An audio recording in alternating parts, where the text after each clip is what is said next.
Right, welcome to Flippin' with Mitch and Maeli Live. This is going to be a really good show today. Part of it is we're going to be talking about business plans. So I know that a lot of us get stuck into just right. We have businesses. We know we have a business, or we know we need to have a business for a tax structure.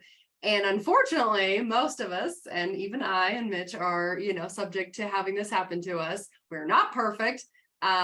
For students, but we have to have a business plan and we have to have a mission to why we do what we do, because all of us will fail fast. All of us will fail and then keep failing and not actually pick up and keep going if we don't have something ingrained and written down that tells us why we're doing what we do, and then what we can tell other people. You should have an elevator pitch, right? If you're trying to come up with something really special, for instance, why I thought of this topic. So I have to come up with a new business plan for these young adult disabled children homes that we are about to embark upon.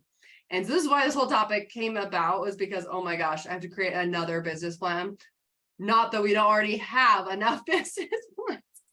Boom, right? But I looked at it as an opportunity to be like, well, if we have to create something like this again, then this is a really good place for someone like everyone that's online today to start with us, right? We're going to talk about what it is to have a business plan, what that looks like, what you should be doing with it, how often you should be looking at it, and set some goals, talk about our dreams, our mission statement. And yeah, I'm excited to jump in and hopefully help a lot of you stop thinking as your business as a hobby, because it will pay you like a hobby if you do that, right? And on the other side, treat it like a business, because you are a boss and you deserve to treat your business like a boss. Okay, so we're gonna turn this time over to Mitchie. Love you, babe. Take it away.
paying attention to there we go. YouTube audio is working now. Sorry about that.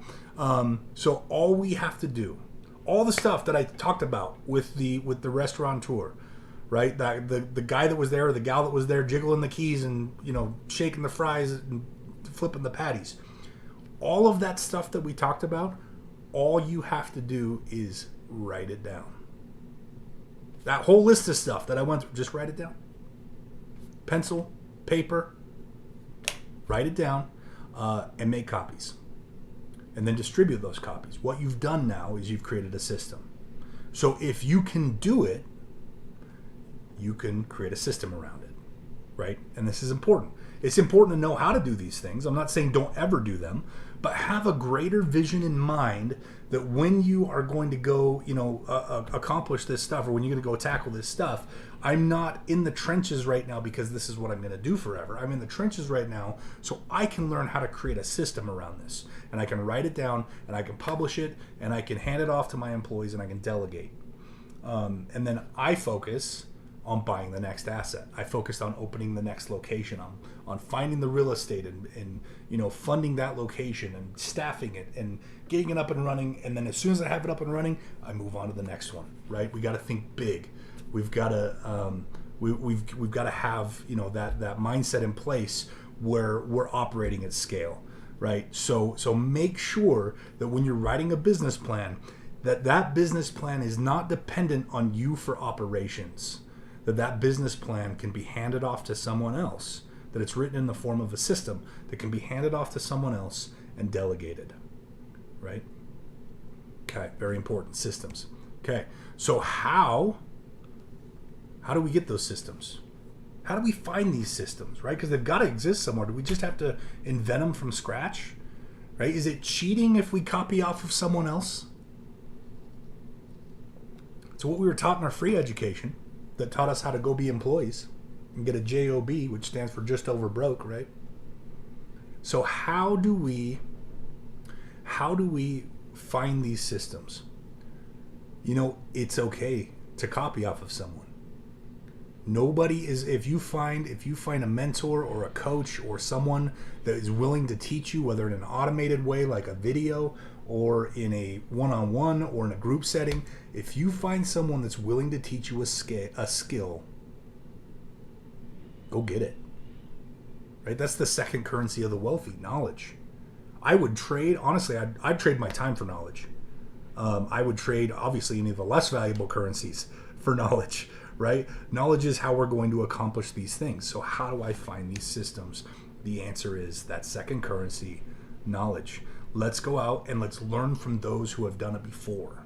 You don't have to copy them exactly, but you can copy 80% of it, right? It can be an inspiration even. You can copy 20% of it, and it can inspire you to create that other 80%.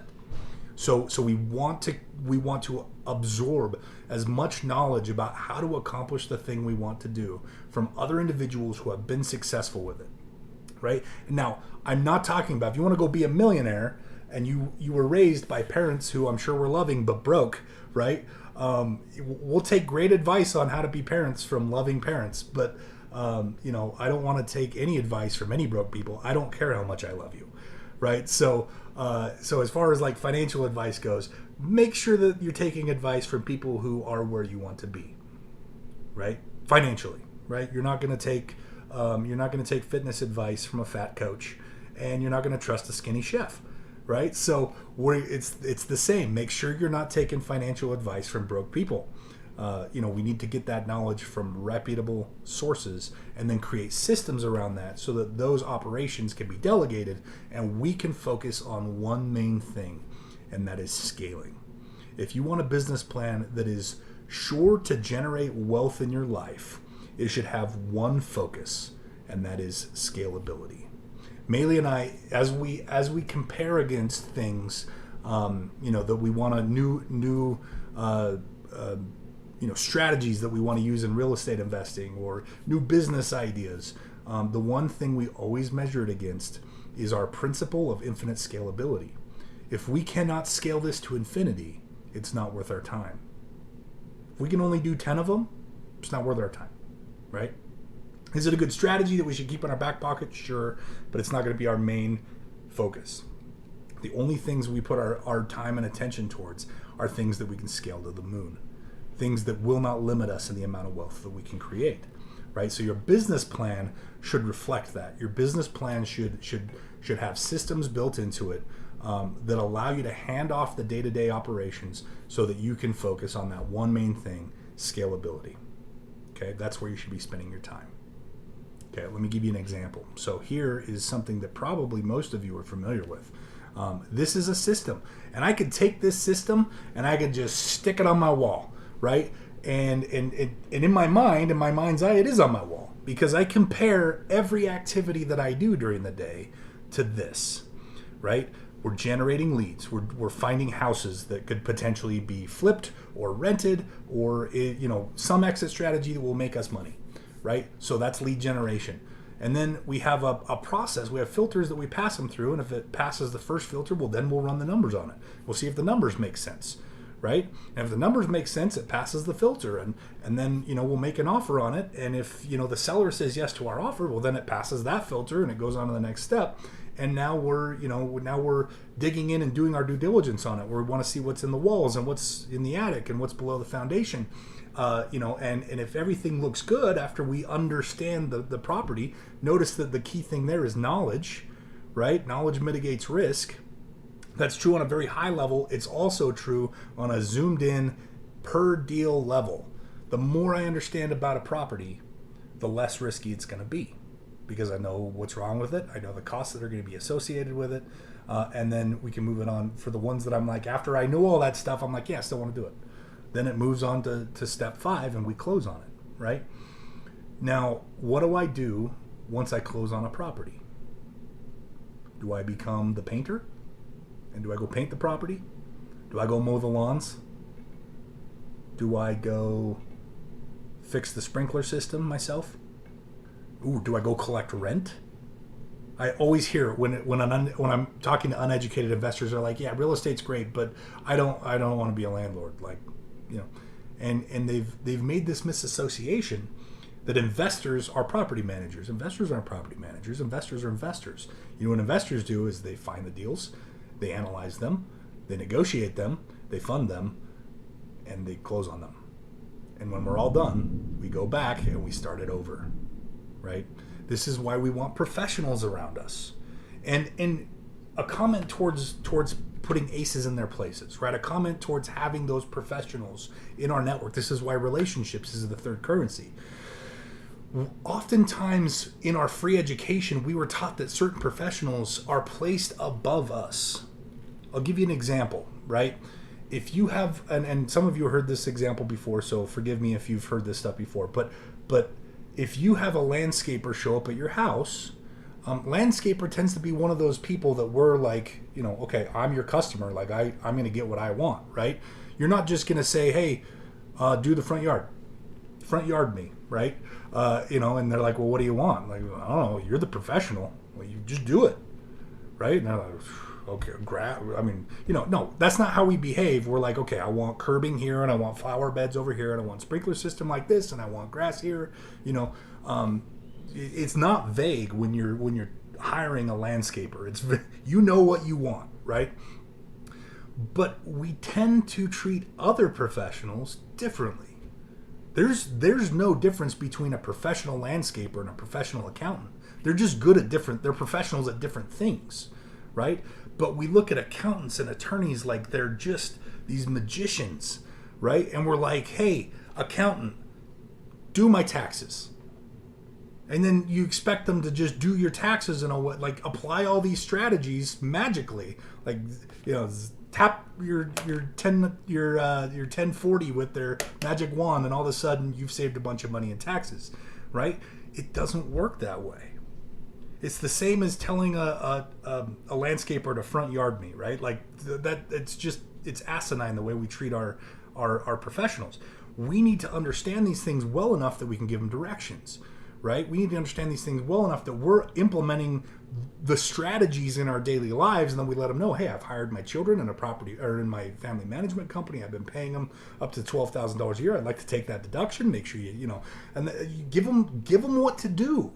Because otherwise, they're just going to be like, oh, well, this, if I try to explain some of these advanced strategies to this idiot, that told me to please do my taxes, right, and no other instructions, they're not even going to know what I'm talking about. So they're going to do the basic package for you, get you out the door, and on to the next schmuck, right? So we need to understand these things, and knowledge is so important, right? But it's the same. It's the same with our painters. It's the same with our contractors. It's the same with our carpet layers and our cabinet people and our granite people. It's the same with our property managers, right? It's the same with all of these professionals. We need to know those areas. We need to absorb that knowledge well enough that we can give those instructions, but not have to do them. We can't be the restaurant owner that shows up and opens the door every day and is flipping the patties, because we won't grow our businesses if that's how we behave, right? Our business, our one focus is scalability. And notice that the Deal Spotter system is focused on one thing. It's focused on acquiring the next acquiring the next asset. Right? So when we're done, when we close on the deal, we turn it over to our professionals. We have a system in place that's all printed out that we hand to them. Do it. Here it is. Here's the instruction manual. Do the way that I explained it there. I'm going to be over here looking for the next deal. And we go back and we find the next asset. And we run the system. Now, am I perfect at this? Absolutely not. I don't think there's been a single day in my life where I have been 100% in the Deal Spotter system all day long. And that's okay. But I'm cognizant of it. It's on my wall, or at least in my mind. It's in my mind's eye, it's on my wall. And I can compare my activities to it constantly, right? Are there days where I have to show up at properties and wring some necks? Absolutely. I was doing that today, right? I was at a property, sharing with a contractor what I want done on the property, and a property that I shouldn't have had to do that at, to be honest. It's a property that's been worked on for a while. But I was there today, and I spent, a good hour with him. Was that the way that my business should theoretically be run? No. Because that is not one of these systems, right? But the fact that I know that, the fact that I can come and look at the board and say, okay, I was 85% today. I got a B, right? And tomorrow I'll try to do better. Tomorrow I'm going to try to be in the 90s, right? I can stay connected to this system, and as long as my focus is scalability, that system will always work towards generating more and more wealth for me and my business. Now, guys, let's we're gonna pause here, and then I'm gonna turn it over to Maeli. But let's come back and let's answer some questions. So let's go ahead and stop the share. Get back to Zoom here. So questions, comments, thoughts on any of this stuff?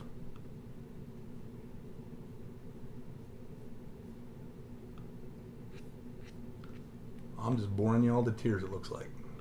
No questions. So, I mean, I have questions, but it's not really about like building a business or anything like that. Like, my wife and I own 3 rental properties. Okay. Tell me your name. I'm sorry. Jordan. Jordan. Okay, because Danielle's name's on the. Yeah, sorry. I don't know how to change it. And really... You're fine. I just so that I'm not calling you Danielle. Okay. Jordan. All right, go ahead, Jordan. So we own 2 single-family houses and a townhouse, and then so like we kind of just want to buy, because we're like making $1,000 a month on the 2 houses we're renting out separately. Mm-hmm. So we kind of just want to buy to where our passive cash flow is enough to where we can live our lives without me having to go to work. We can both homeschool our children, and we want probably at that point to like move out into the country so that we're not in a densely populated area. So I have a student, Dane, that reminds me of that. Dane Clark. Some of you know Dane. And he's 34 years old. He's gotten his passive income up to $90,000 a month. And he's like, I'm out.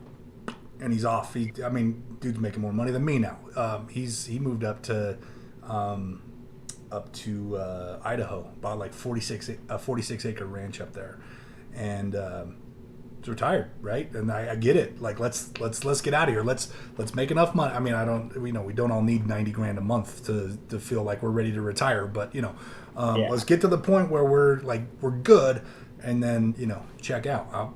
I'm there with you, man. For me, it's gonna be St. George, but okay. Yeah. So you want to acquire a couple more, and you want to get it to a point where you're able to get out. So walk me through it. What does that look like for you? What questions do you have around that? I mean, like for me, it's mostly just finding like multifamily that isn't on the MLS that people are willing to, either seller finance or probably subject to. I don't know if you do subject to deals. Absolutely. That's Maeli and I right now our primary focus is subject to deals. Yeah. And we talked about this the principle of infinite scalability, right? If my plan, look, any schmuck could go find a house on the MLS, get a mortgage on it, and stick a tenant in there. You're not an investor if that's what you're doing, right? You're a hobbyist. Like that's basic stuff, right? The art of being a real estate investor and the science of being a real estate investor is being able to solve the problem, right? How do I turn deals that normally wouldn't be deals that I couldn't normally do unless I had more going on up here, right? Let's put that puzzle together. Let's get these pieces and be creative and turn this non-deal for most people into a deal, right? Yeah. And so, infinite scalability. You want to talk about infinite scalability using other people's credit and other people's mortgages? That's when there's no limit to it, right? So subject to is incredible, and it's our primary strategy for acquiring both single family and multifamily rental properties. Yeah, we actually have like 3 in our queue right now. If that's something that you want to look at, that we're running on it. That was a lot of lightning. Sorry, that scared me. Yeah, that's going on right here too. Where do you live? Layton.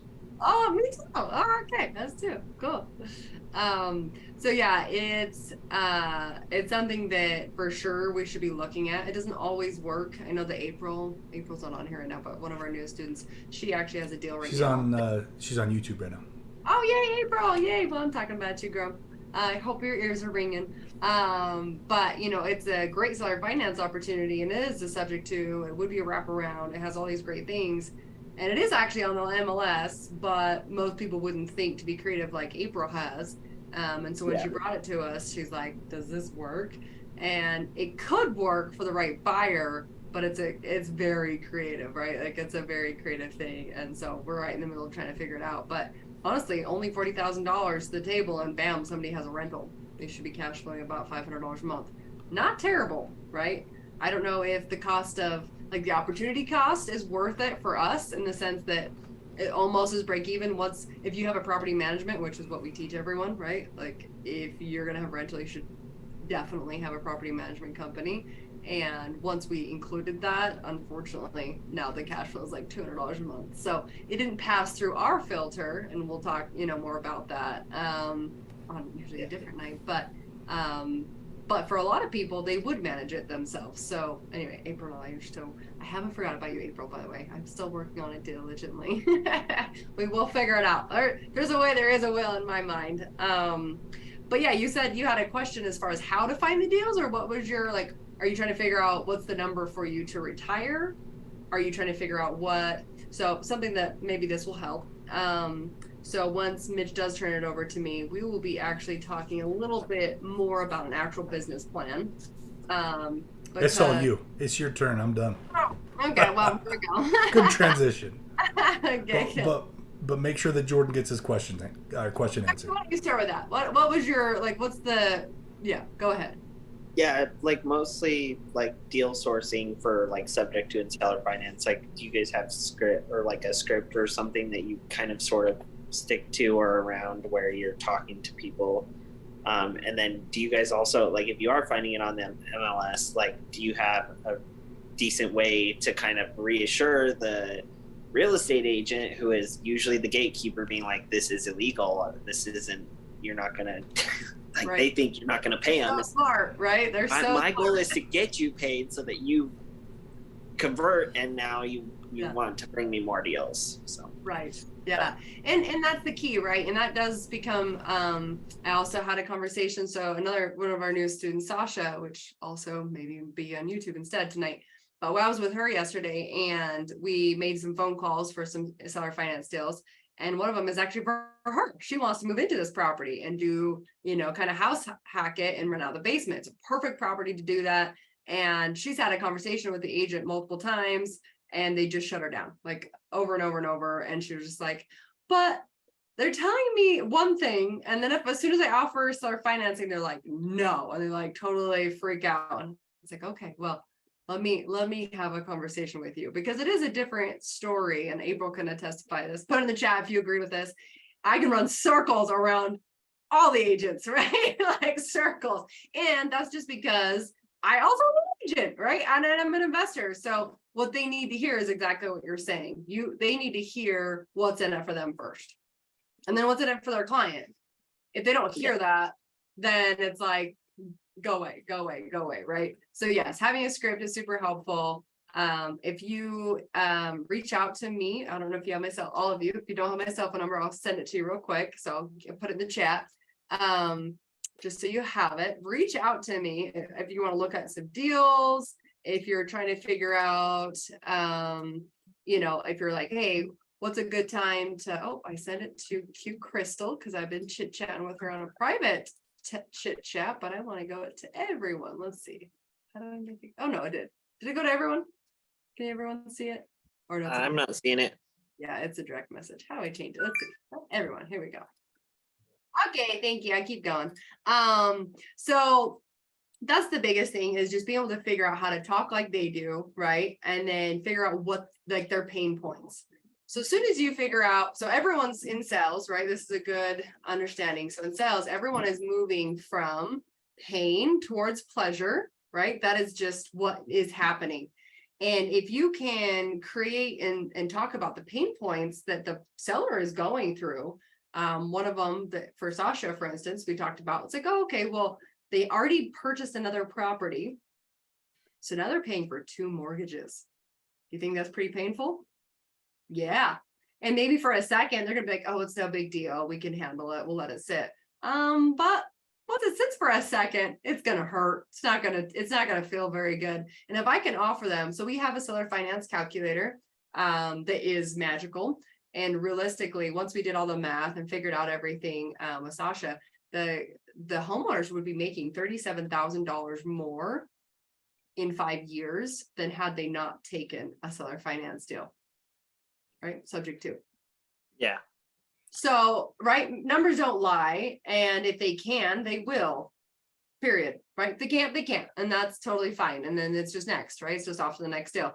So having a large pipeline, having a lot of opportunity is helpful because then you're not like so stuck, and that was a conversation we had to have, like, don't get so emotionally attached to properties because unfortunately it's just numbers, right? So let's talk a little bit about this. Did I answer your question as far as that goes? And then we'll pivot. Yeah, I think so. Basically, the only other thing I had a question was it kind of only makes sense to offer a subject to when they have no equity, right? Or like they're basically leveraged to what the property's value is. Not necessarily. Like if they had like $100,000 of equity, they're asking 500. They have 400. Can I jump in on this one? Sure, go for it. Okay, I'm going to tackle this one. So, Sorry, Jordan. No. These are great questions. And the reason we do this call is because a lot of people have the same questions, right? So, like, the way that we focus on our lead generation is solving people's problems. Right? If you're going to find a property on the MLS that you like that they're asking for a traditional offer on, and all they want to do is just move to a better place, they need to sell their house to move to a better place, right? Because most people are just going to buy a house, the maximum house that they can afford. And so, those aren't your people. They have no problem to solve. Their problem is they want to unload this house as quickly as possible, get paid off so they can roll their equity into the next house. As a real estate investor, you are a problem solver. So we specifically want to look for distressed properties or distressed property owners. And one way that we do that is looking for, the example that I use often because it's one of my favorites. It is a saturated, like a lot of investors know about it and they're using it, right? So, everything works and nothing doesn't. Have more than one thing that you're looking at. But here's a great example. Pre-foreclosure. Someone who's about to lose their home to the bank, they're going to lose a lot of their equity anyway, right? Yeah. And based on the homestead exemption in their particular state, for Utah, we're the worst in the country. It's only like $40,000 of equity that you get to keep if you're going through bankruptcy or if you're being foreclosed on. So they don't care. Like they all they want is someone to come in and stop the bleeding, right? And for most people, that never happens. The bank takes their house, they destroy their credit, they got to go rent for a decade while they wait for that foreclosure to fall off their credit so that they can qualify for a house again. Well, Maeli and I can be really miracle workers for those people. We can come in and we can talk about, we can talk about how we can solve a big portion of that problem. Now, are they going to lose their house? Yes, but you know what? They're usually prepared for that, right? What they're really bummed out about is that their credit's going to suck for a decade. We can fix that problem. Here's how I'll fix it. What are you behind on your payments? Catch up the arrears. Catch up the arrears. We got a contract in place. It's our subject to contract, right? I'll catch it up. I'll write a check to your bank right now. I'll send it in. You move out. You've already been making those plans. Move out. And you know what? So now we took your mortgage on your credit, that note that was performing poorly on your credit and bringing your credit down. We've caught it up, right? So we've stopped the bleeding. Right? The tourniquet's there. So now how do we make it better? How do we heal it? Right? Well, we're going to heal it by making that payment on time for you every month. And instead of being behind for 10 years, now you're only behind for 2. And this is exactly how we pitch it to them. Right? And they're looking at this saying, well, geez, yeah, that's worth it. Let's do this. Right? You just solved at least 50%, if not 90% of what I was concerned about. And yeah, rather than turning my house over to the bank, I will gladly turn it over to you. Right. Okay. And just to edify exactly what Mitch is saying, so, and hopefully to touch base on what you were saying too. So the home, the April, back to kind of her property. So they do have, the home is essentially worth $480. Okay. But because of the circumstances, they've listed it at $450 to try and offload it. It's still not moving, and it's because it does need a little bit of rehab, right? And people can't see around it, right? People just are silly about that. Investors, however, totally can. And so, we're doing this looking at it like, well, but they have a killer interest rate. So hello, there's now actually there's a reason to pick up this property. So, okay, if they have, a 3% interest rate where right now you can't cash flow if you purchase the same house, right? There's some issues with Daybreak. Unfortunately, this is where her property is at. A lot of issues with Daybreak. Oh my gosh. It's like their own, I don't know if y'all live there. So anybody that's online and I'm about to offend you, I'm sorry, but it for real is like a communist community. Like, what? Like, oh my gosh, the rules that they've created is intense. But the workaround is fabulous. So if someone is to purchase this property, then Daybreak makes them pay 0.5% of the purchase price, right? Just right out the gate, that goes to Daybreak anytime you sell a property. But if you do a wraparound or a subject to, you're just consuming the loan. You didn't sell anything, right? And so on title, we're not even in this case, so where we're about to do this property and the way we've talked about doing it, it won't even look like we transferred title because we can't. The moment we transfer title, Daybreak knows about it. That happens. But as an investor, we can't not be on title. Like, what? Yeah. No, we would never do that deal, right? And so their workaround essentially is just transfer deed. And so we have an ownership at title. We just basically have our ownership attached to title, saying that if somebody ever wants to sell this house, we get to make that decision, not anyone else. So we just create a different scenario at title so that nobody knows about it. No mortgage company, nobody gets red flagged. The HOA is psycho there in Daybreak, right? And April, if you want to come off, and talk a little bit about how crazy awesome it is out there. And it's a cool, really cool community. I'm just shocked with the politics in which they've created. It's like, wow.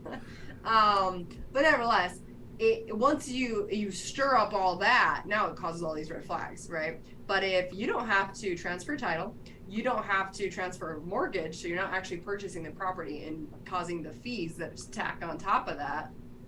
You're just taking over the mortgage, HOA stays in place, the mortgage stays in place, everything stays in place. You just simply are transferring that over. Now we can put some renters in there, and nobody's gonna know the difference. Bada bing, bada boom, right? Key is making sure that the homeowner, because they are about to lose their house. So just because it's on the MLS, don't let it fake you out that they're not still a distressed homeowner until you've actually had a conversation with maybe the agent, diving a little bit deeper. Because I actually had 2 homes in the last 2 months that I personally actually listed on the MLS that were about to lose their home. And there was reasons why I did that instead of traditionally wholesaling it. I just knew I could get that homeowner more for their property than had I wholesaled it. And definitely I got them more for their home than what I offered them. So I was like, I can offer you $265 with everything that needs to be done to this property. But I'm expensive. We are. Our outfit is not necessarily the cheapest because we're not DIYers. We don't do any of the work, right? Yeah. But if somebody right now, there's a ton of competition in the real estate market, especially in Utah, and I'm fighting in California, Idaho, Wyoming, and Arizona. I'm having a lot of conversations with agents and investors. They're having the same influx, which is there's a huge need for buyers, right? We're all in a deficit right now. There's not enough homes for sale. And so fix and flippers like us are actually in a huge competition with DIYers. Huge, like crazy amount of competition. I did the open house last weekend for this home that I was telling you about in Heber, and I had 10 buying units and only one of them was an investor. All the investors just sent in offers blindly. They didn't even show up. The rest of them were all DIYers. That were like, you know what? I'm never going to be able to buy a house in Heber unless I buy something like this, right? And so they were like so excited to have an opportunity to renovate this property, and it's a crap hole. Like, it's not nice. Like, it needs so much work. But so anyway, there's a lot to it, but I'd love to have a longer conversation with you on individual, like maybe what you're looking for and how to kind of get you over the next step and what you guys are trying to do to get you retired. I love that.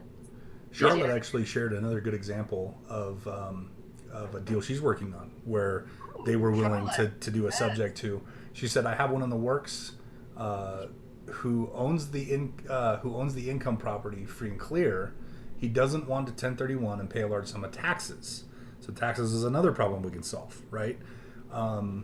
He wants the monthly income without the management of the property. Another way, I mean, my first 16-plex that I bought, which was kind of my, first jump into what I considered at the time a larger multifamily than what I had done before, was a similar situation. We can solve problems, and that's how we negotiate, is how are we solving the problems. Now, before Maeli, I'll let you commentary on that, but before I gotta give Charlotte some credit. So she just direct messaged me. I hope it's okay that I'm sharing this. So I've been using with the levers that we pull for seller financing. I've been using the acronym BAD PI, right? Which is the balloon, the amortization, the deposit, the purchase price, and the interest rate.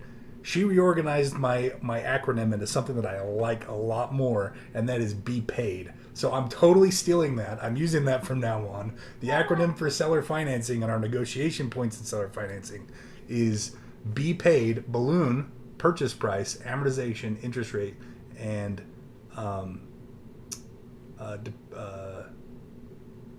drawing a blank. What does the D stand for? Deposit. Down payment. That's right. Yep. So, with Charlotte's permission, and I'll let her. Let me know whether or not she's okay with me sharing that or not. But With Charlotte's permission, I'll post that in the group chat for everybody.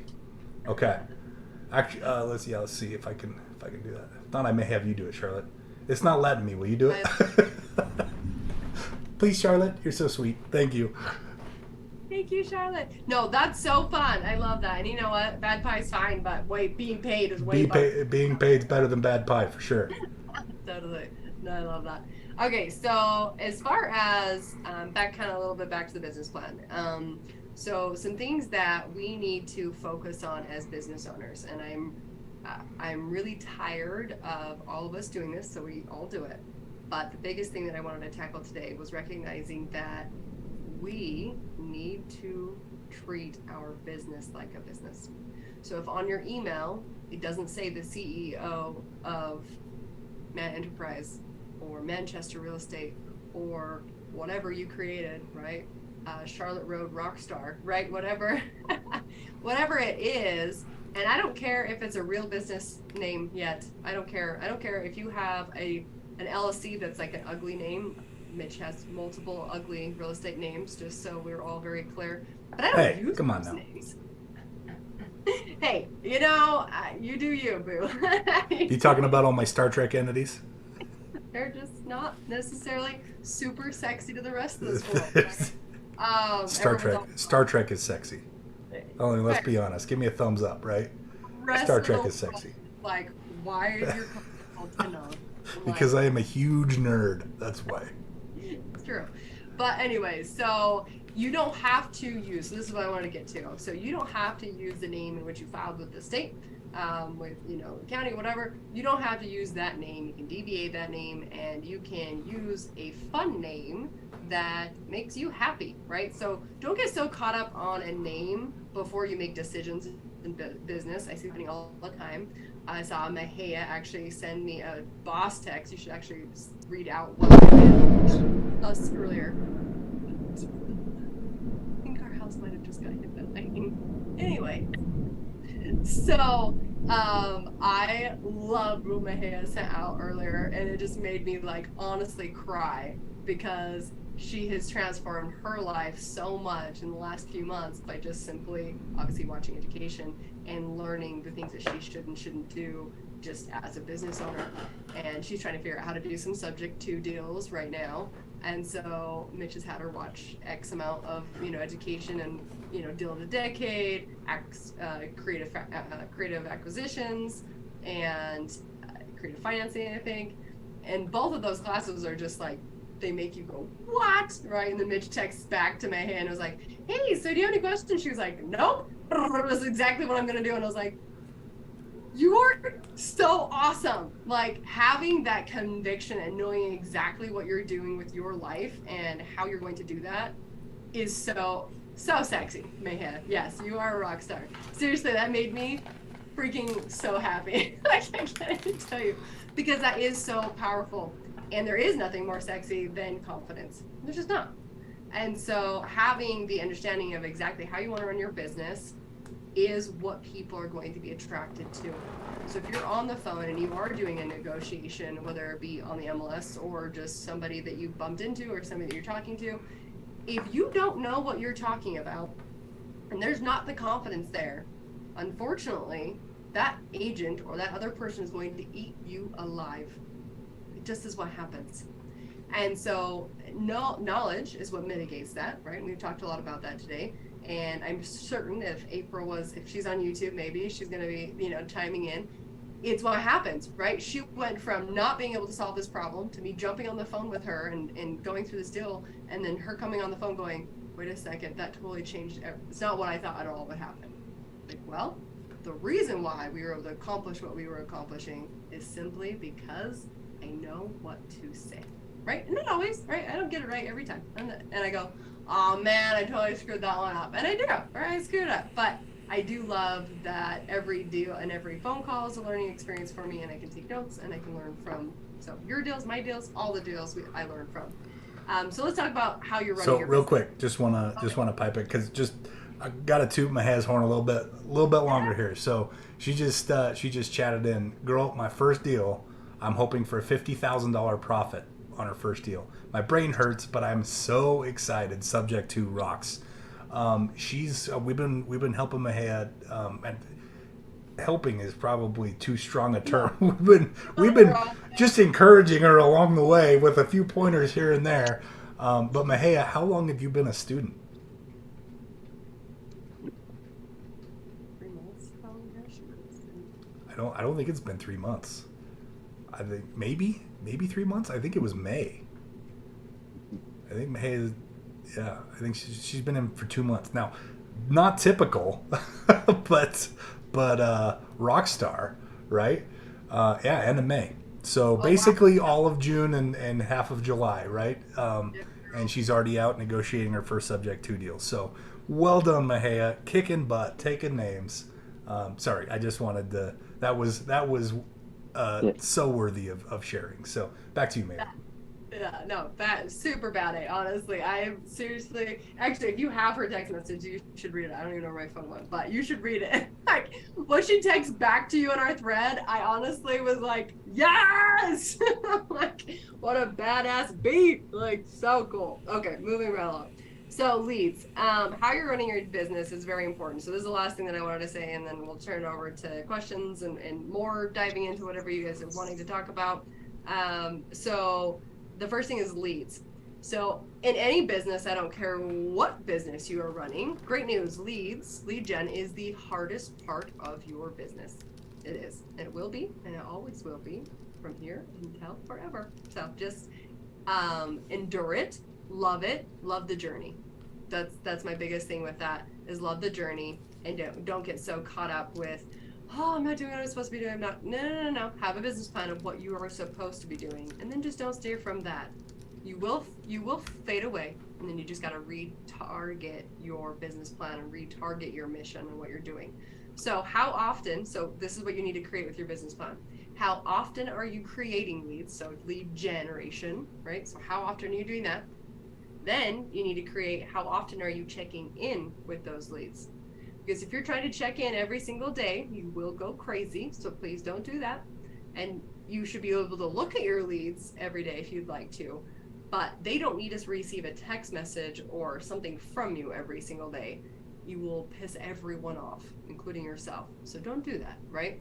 And so you do need to know how many touches you need to have before you convert them. Okay, so I don't know. We might have some people that are pissed off at how many times I shoot text messages out, but I'm sure.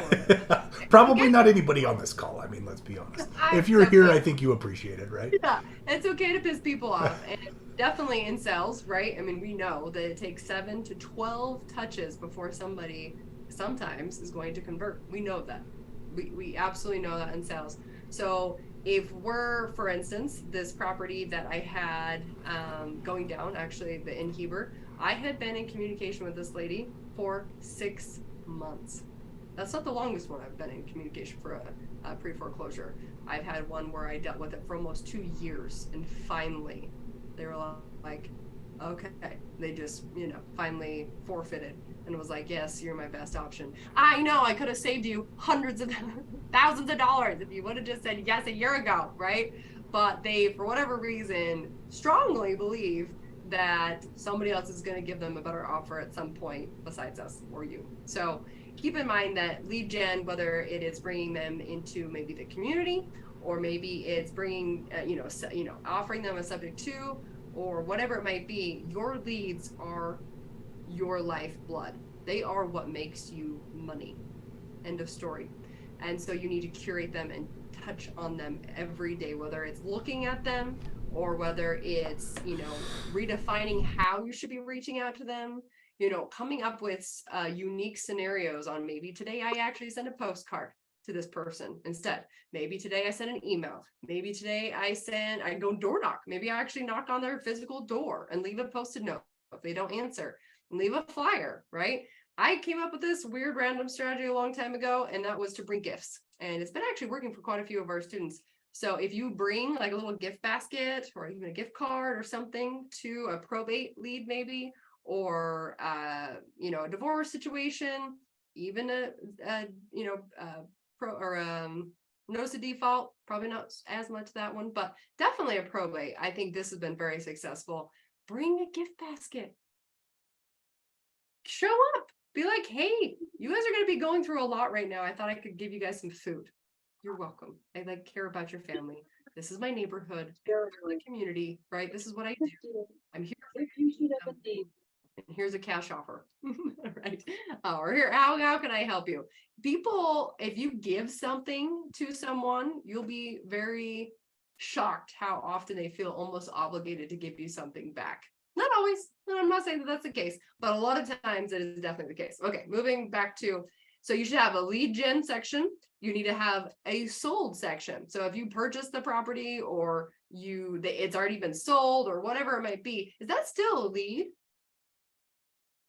You get to decide that in your business, but a lot of times it is because it's follow-up. What are you doing with that lead once it's been sold? Are you on all of my properties that I personally just sell the property? Do I never talk to that person ever again? Or what's my check-in? When do I check in? How often am I supposed to be checking in?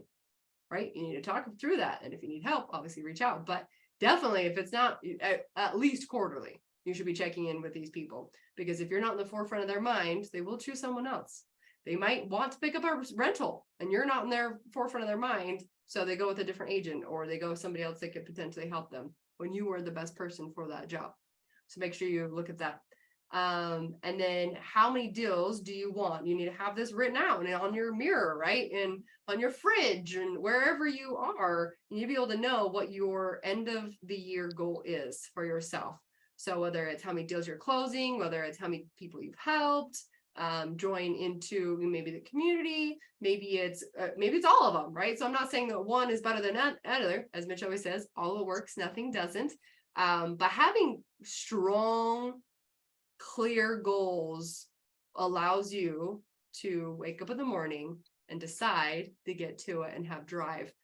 Mitch said earlier in the very beginning of his talk, he said, money doesn't make me get up in the morning sometimes. Well, it's because once you have enough money, sometimes money isn't very motivating, right?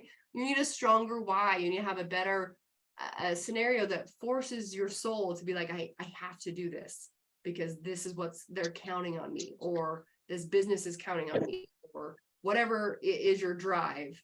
I will share a new drive that I have, and then we will be done here. I am working on let me see if I'm going to share the screen. I don't think I'm going to, because the business plan is so ridiculous. So it's the new one is Manchester Empowered Living, and that's the business title of this business plan that I'm creating. And Empowered Living is going to consist of 3 different types of businesses. And the reason why I'm doing that is because if one doesn't work, the other one will. If that one doesn't work, then the other one will. So, I got some fail systems. I got some, we always say we have to, make sure we have some exit strategies. There's my exit strategies. I can create all 3 at the same time. And so one of them is for a young adult disability treatment center, and not necessarily treatment center, but just rehabilitation step down center. The next one would be for memory care. So the memory care, there is a huge drive right now for people who are in a place that are elderly and aren't ready to go to a commercial type facility if they have some type of memory loss, right? If they're in a position and they can't remember yesterday and they can't remember how to tie their shoe or whatever it might be, a lot of times the kids and parents don't want to send them to one of those facilities because that's just where they die, they feel like, right? And so bringing them into a luxurious home, which we currently have multiple of, and be able to charge. Right now I'm looking like and if you look at, you do have to look at your competition too. So you have to look at your people who are direct competition, but your indirect competition, you got to know all of your stats, right, before you submit it to the state. And my document is, let's see what it is right now, and I'm not even close to being done. It's 69 pages and it's not even close to being done. So there you go. When I'm done, the last one that we did and submitted was like 89 pages by the time we were done with it. So business plan can be very intense and it does take a lot of mental effort. I have to have somebody, after I write it all up and have like my ideas and what I'm thinking through, to have somebody else edit it because I can't spell. So there's a whole nother thing that you got to think about, right? But if you can already do that, then you're in a way better situation than I am. But aces in their places, as we always say. But business plans allow you to recognize what you're missing still in your business, and they also help you recognize people who maybe are better than you. Meili, I want to just make a comment on that, because you consistently impress me with your work ethic, and you motivate me every single day. A lot of us would be tempted to use something as simple as, hey, I'm not great at articulation, or I'm not great at spelling, or I'm not great at grammar, as a reason why not to take on something like this.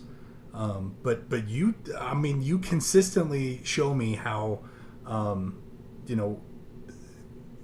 how to just pick up and do something anyway, even if it's not your strength. Even done is better than perfect. Like, let's get this thing done. Let's go, complete the task. Let's make the money. And hey, we'll find somebody to do. Who cares, right? So I think that's a perfect example for all of us on the call. To not let yourself give yourself excuses for why not to do something, right? Just do it. Just go do it, and then ask for help if you need it, but get it done. There's no excuses and the only person holding you back from pursuing wealth is you. You're your own worst enemy. So get out of bed, go do the thing, work the system, because it works. So well done. Just wanted to make that comment. Thanks, Annie. I appreciate that. And it is true, right? I mean, and this is why I actually am very passionate about this.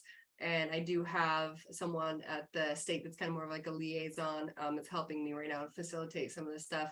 And he was so wonderful. He's like, so why are you doing this? I mean, this is a lot of work. Why are you putting so much effort into creating this business plan and creating these host homes? And I said, oh, if you didn't know my why, let me just go ahead and share it with you. And I said, here's the thing. I grew up without nothing, right? Absolutely nothing. And I know what it feels like to have to transition into the real world. I know how hard it is to feel like you're the only one that is going through what you're going through. And I definitely know that it is absolutely the hardest thing you can possibly do is to get over yourself, right? You have to somehow decide that it's okay that you don't know everything or that you don't know anything. It's okay to fail. Those are really hard things to have to overcome. And I have, and a lot of you have had to do this. This is why we're successful. And there's no work around it. It's just simply, you have to get over yourself, and you have to get over the idea that somehow you have to be perfect and somehow you have to know everything. You don't, you're not going to either. And so creating a space, these step down homes, or, just these beautiful homes to allow people to step back into society. If it, for instance, was, so I didn't say the third one. So the third one is a step down program for drug and alcohol abuse. And I'm also extremely passionate about that. Unfortunately, my sister also went through what I went through, living in a crazy religious cult and leaving the brand, religion and all of the things that happened. She overdosed on oxycodone at 21 years old. Do you think I have a mission statement of why this is not acceptable? Yet.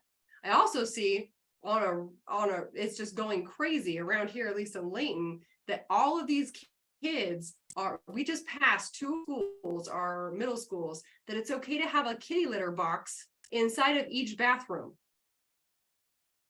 Okay, so what do you think the psychological, mindset is going to be when they get into real adulthood? Oh, I am about to create a very long business plan for a long time serving the community, because the repercussions of having these children think that it's acceptable to have a kitty litter box in middle school, when they get into the real world, you know what's going to lead to? Drug and alcohol abuse. That's what it's going to lead to. And I just want to be on the forefront of that, recognizing that it's not going anywhere. And in fact, it's on the highest it's ever been. So far in the history of all of humanity, we have the highest drug and alcohol abuse there is. And unfortunately, right now, currently in Utah, and I don't know all the other states, but I'm dying to find out. So if you want to get together and figure that out together, I'd love to help. I do know the connections down, all the rules and all the stuff, and I got it down. But it's intense because there's only one women facility in all of Utah that I know of right now. One. And that's because women are freaking crazy. And so we have to create a solution for that because they're on like a 6-year waiting list right now. These poor women, right? Like that's so sad. And they deserve to have light at the end of the tunnel. They need to be removed from what's causing them to have all these issues. They need someone to give them hope and inspire them that they can be more than what they are right now, and that they are worth more than they are worth right now. And so anyway, on a mission, right, to change this and to fix this, we are hoping to have, this is my mission for the next, by the end of this year, I'm hoping to have 5 all-female women host homes set up and structured by the end of this year. That's my goal. And I'd love for you guys to help me. The goal is that, obviously the caveat to all of that is that the revenue is about $16,000 per home. Good. At least they pay well too, right? Yay! Okay, good. Help me out. I need all the help I can get. But right, it would be so amazing to be able to have these homes, to be able to inspire these women to actually go out and do some cool stuff. So that's all I'm going to say on that. And creating your business plan, it does take a lot. If you need some help, there are some programs. I will say this last thing. There are people, actually, I found out recently, that are actually at the state that their only job is to help you write a business plan. I didn't know that until like 4 hours ago. Like, what? You get paid to help people write a business plan? What do you get out of it? You don't get the business plan? No, they're there to help write business plans. So I'm going to be leveraging that now. I mean, I've already written most of this one, but that would be a fantastic place to start too, for those of you that maybe don't even know where to start, or what type of business you're looking to do. Okay, that's all I have. Love it. Let's open it up to questions and comments. So I want to read. I missed one from Kathy. Sorry about that, Kathy. But she said, really realizing that my time is non-renewable was a great revelation. I just got back from a month in Texas, and my house in North Carolina looks like a jungle. I was going to mow the lawn tomorrow. Nope, not happening. That will take 5 hours, and I think working on a detailed business plan has a lot more value. Gardeners are $25 an hour, and my time is worth more than that. Amen. Amen. Well done, Kathy. That's awesome. A lot of us were raised to feel guilty, to not do our dishes, or not make our own beds, or clean our own bathrooms, or mow our own lawns. But you know what? As your knowledge increases, your behavior changes. And what you get paid a lot more from the neck up than you get paid from the neck down, right? So if you can pay someone $25 an hour for 5 hours, that's $125 to make your lawn look perfect. They're better at it than you are anyway, right? Spend that 5 hours focused on how am I going to get my business to the next level, and it will pay you a lot more than $125. I agree 100%. So guys, the time is yours. Let's open this up to questions, comments, stories, travel logs. Bring it all at us. Come off mute. You can shoot it in the chat if you'd like. I'll be monitoring that. But come on out. The time is yours. And we can go up till 1:30. We've got about 12 minutes left. So we can end early, or we can take 12 minutes for questions and answers. It's up to you. I have a question. Yeah. Come on out, Kathy. One of my plans that it's been just been sitting on the back burner is setting up a RAL, a residential assisted living for elderly people. It's just something that I really feel passionate about because just personal situations with family members and how they were treated, even my own mother before she passed away. And this that she's doing with the state and are you going to be able to get paid by the state to take these people in? Because I'm wondering about, can we do this with older people as well? Is it really lucrative enough to do?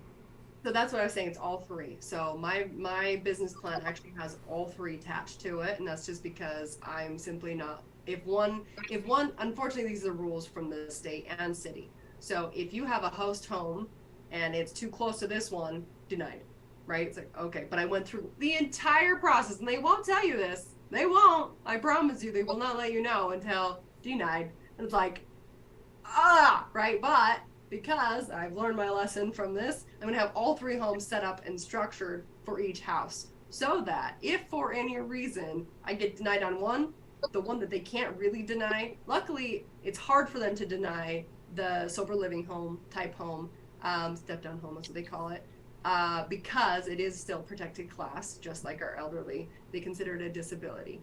And so it is easier, I will say, Kathy, if you can come up with something that's very niche.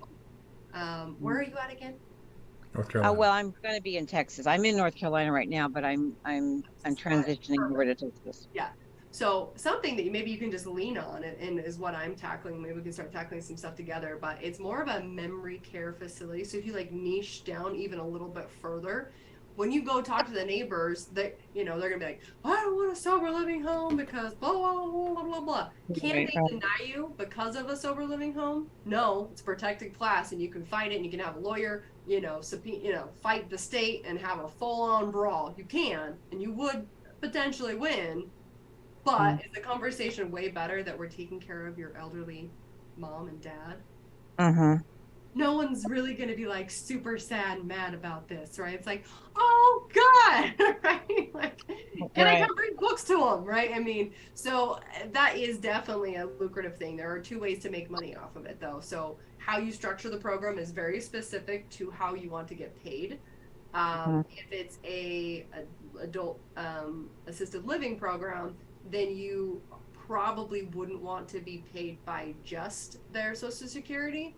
And that's because the maximum amount that I see based on our records and what I'm seeing in Utah is only $800, which if it's a, not a super nice home and it's, and you have 5 bedrooms, bam, let's make it happen, right?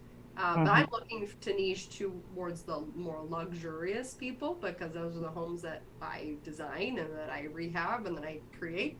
And so I found that, and there are ways to go after, so treatment centers are your basically in. So you would go make buddy with all the treatment centers that are doing maybe memory rehab or rehabilitation or whatever it might be, and you're going to make friends with these people. And if they have a client that shows up to their facility that meets the criteria, bam, now they have cash, and then they're paying just cash. And that, the wealthy people don't care, right? Like if my mom goes down, there's no way I'm going to be like, oh, sorry, mom, you get to go to this facility that you're going to hate and die at, right? Right. Like, I wouldn't feel good about that. But can I put her in a facility where they play cards and there's a full itinerary and what they do, and they go shopping and they do paint night and they have, wine and cheese extraordinary night, and they have, and this is part of your business plan, right? Like you have to have a full, like, what do they do? What makes you different? Because there are a lot of them, right? So you have like a really detailed plan on how you're different, what you're going to do for them, how you're going to treat them. If you're a treatment center, if you're just, they're just renting a room, there's a lot of rules that you gotta kind of tweak and figure out. But this is definitely something. Well, I have written a business plan for a friend of mine, mostly because she and I are both in, holistic, alternative medicines. Basically, I'm an herbalist, and just that's kind of what I wanted to integrate into assisted living for the elderly, because very niche. So many things are curable. I mean, people just don't know that. I mean, I've had people, and I know you can't say this, you can't even use the word cure, but diabetes is curable, and cancer is curable. So many different types of cancers are absolutely curable. And, it's just, people just are afraid. They want to believe the doctors. And I hadn't been to a doctor in 30 years. And it just, Ever since COVID hit, my God, people are just coming up with all kinds of stuff, and I see a lot of my family members, a lot of people. My ex-husband, like right now, is going down, and I keep sending him stuff like, do this. You got the ozone therapy. I've got the machines. I've got this. But That's a great need. That's a perfect way to say this is why we're different, right? At this facility, we don't just do this, but we actually look into what's causing the problem. We're not going to create a band-aid, right? We're not going right, to, right? Be able to really say we're healing the body from the inside out. That feels amazing to someone, right? For the right person. It doesn't, you're not trying to go for the masses. You're not trying to be like all the other centers that are out there, right? You're not. And even those big centers have crazy waiting lists.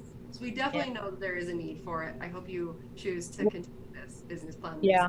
Well, I mean, they're paying $5,000 a month to live in an assisted living facility. He and his wife, and I'm like, what? You're paying what? I mean, that would definitely be paying a mortgage for me. I mean, so, and you can put 6 people in it if you got the right, the right house, the right area. And Fort Worth has got some really nice areas. So, Two questions that you'll need to ask before you do this. Actually, 3. 1, you have to own the home. All right. Don't even play. Don't try and go to the state. Don't go to the city, the county, and be like, hey, I want to do this business plan, blah, blah, blah, blah. But I don't own the home yet. That's not going to fly with them. Just so, so partner up with the person. If you don't own it yet, just be like, hey, we own it, right? Whatever. I don't care. Second thing that is going to be a huge barrier real quick, just to, save you some time, is to make sure that you have clearance from the city, because city will trump state. So if the city says you can only have X amount of people live in the home that are not related to each other, most cities are for.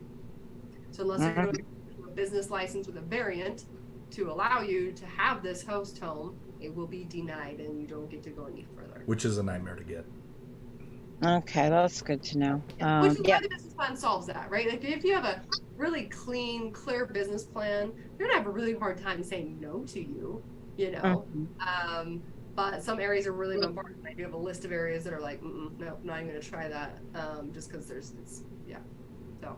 Yeah, we did run into problems when I was writing that business plan. It was a 69-page business plan that we did, but it was a simple one. It was just to open up a facility that did, therapy,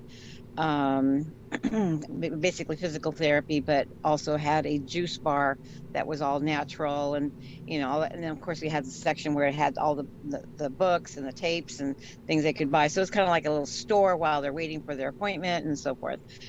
And when we presented it to the guy that was going to be renting the place to her, and it was in a strip mall, he says, wow, this is an amazing business plan, this is great, but and then she had an investor and everything. So I did run into a lot of problems with the city, the local stuff. So we had to change up a few things. We had to put, we had to have a reverse osmosis filtration system for the entire facility. We thought we were only going to have to do it for the bar, and it's just a lot of little things. So yeah, I know it. And then there's other taxes I didn't know about, and just, it's a learning experience. Yeah. But I like your idea of having plan A, plan B, because the other plan B I have is my daughter was certified and licensed in Las Vegas to do, to work with autistic children.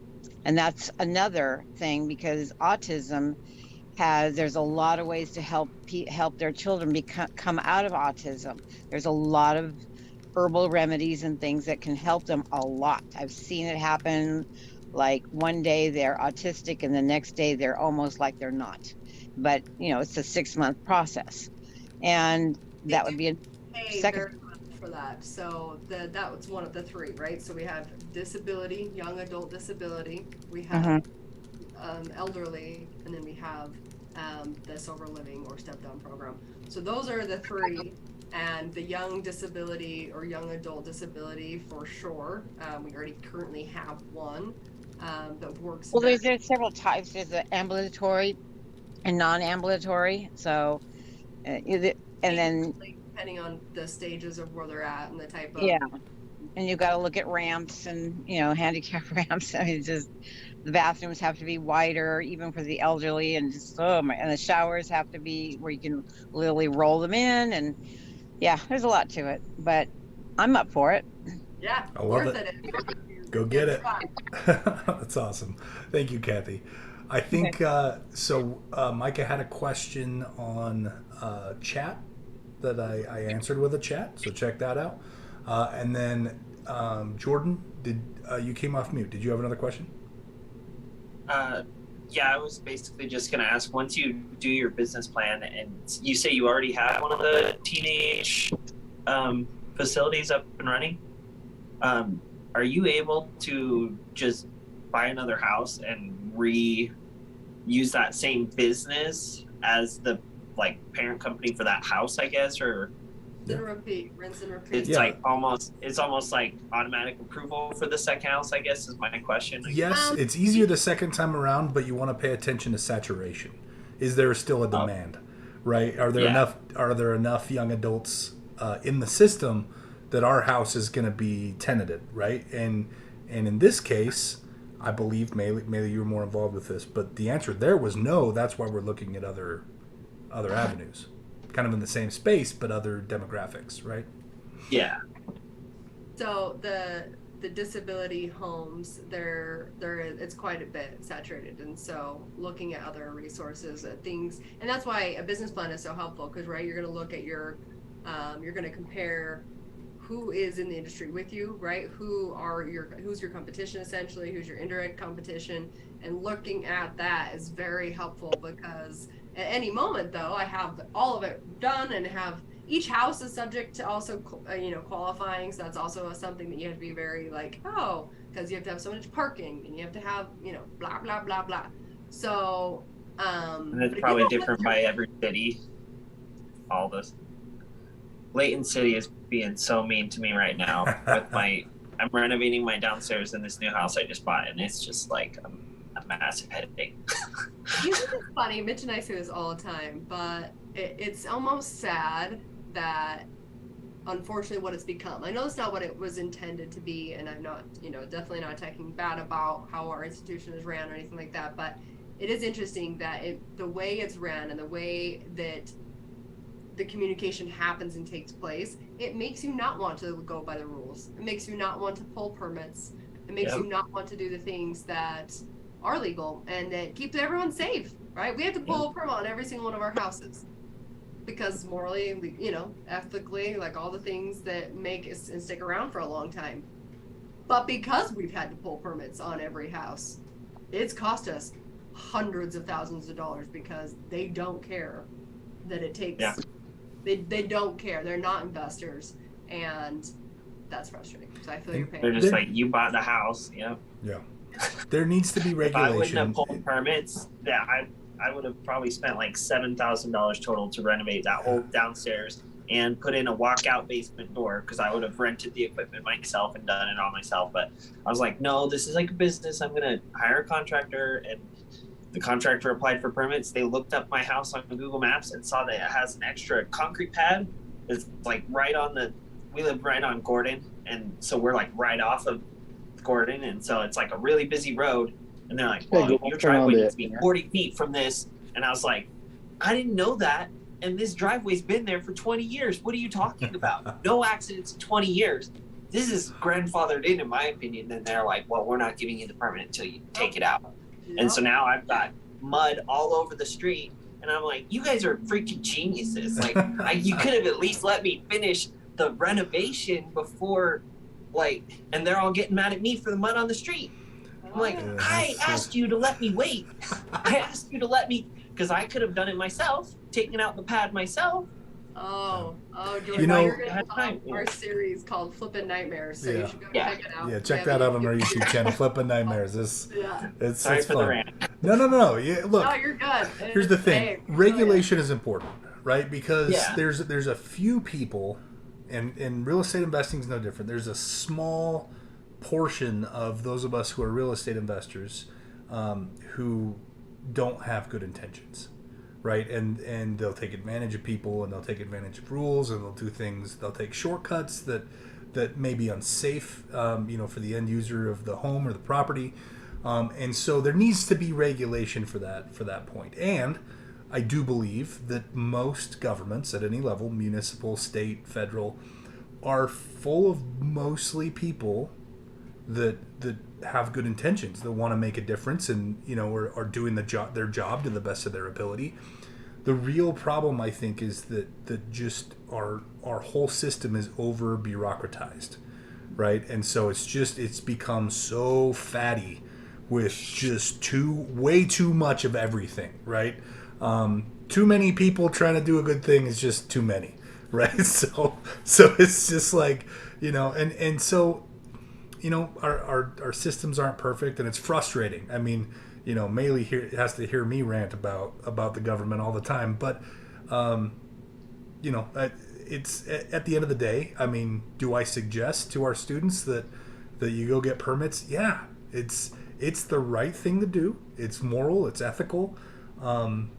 It's gonna keep you safe in your business. Is it frustrating, and do you deserve to rant and rave and be frustrated?